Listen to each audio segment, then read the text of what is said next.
असलामुअलैकुम। की हाल है सज्जनों तो मित्रों तो बेलियो। मैं शर्मा भट्टी ऑफिशियल। अच्छा सज्जनों तो मित्रों बेलियो, अज असी इंशाल्लाह समान लिया घर का। ठीक है, तो अज असी मार्केट चले हैं।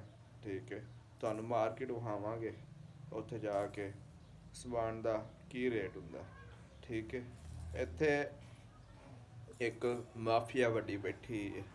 ठीक है, तो माफिया तुहानू पता है, माफिया वो माफिया बैठी है केड़ी 3 गुना गरीबों का खून चूसती है।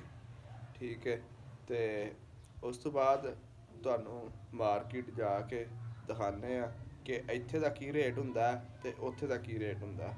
ठीक है, तो तुसीं साडे नाल जुड़े रहना ते तुहानू जाके दिखाने।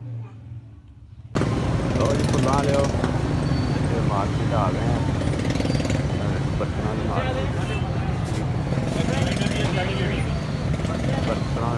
बर्तन वाली मार्केट है, नाल शाल भी है कितो हर दुनिया का माल लग। रश भी बड़ा है।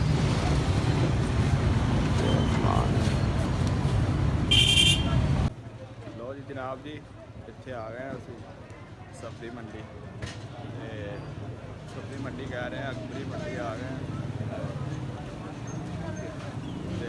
इत्थे भी भाई लैन गया, बड़े भाई साहब हरी लैन गया ने समान। तो फिर उन्होंने को पूछने की रेट है या की हिसाब किताब लगता। ठीक है, ये रचना टाउन तो साढ़े बाजार तो इतने सस्ता है या महंगा?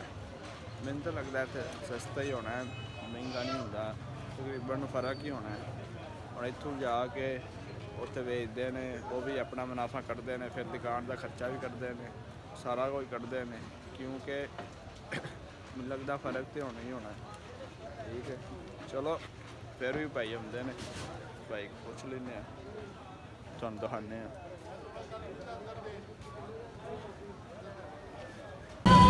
आ गए हैं बस्ती चौक आ गए हैं।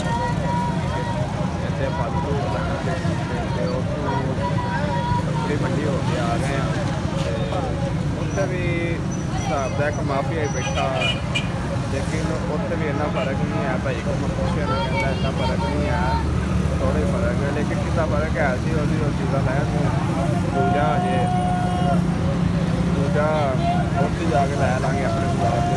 ठीक है, उस तो बाद मेरे बस्ती चौक आ गए, उस फल फ्रूट बड़ा रश। अज इतने दिखाने उस बाद साडा चैनल का साडा मतलब ब्लॉग का अख्ताम होंदा खत्म होंदा, तो साडे चैनल को सबसक्राइब करें जे, लाइक करें जे, शेयर करें जे। देखो इतने कितना रश लगा,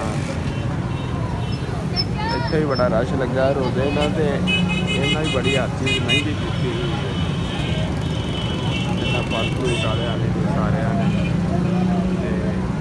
ये भी एक बड़े बड़ी माफी है।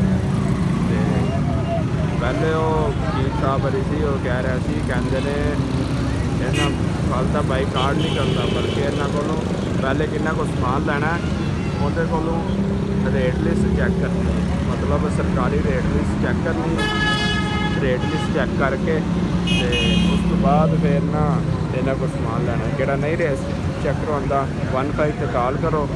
ठीक है, तो पुलिस वाले दिन मुकदमा होएगा, नाल 2 साल की जेल होएगी, नाले उनके पे जुर्म होएगा। ठीक है, नाले उन्हें जुर्माना होएगा। तो ठीक है, बस थोड़ा जहा ना, बस थोड़ा जहा रहम करो।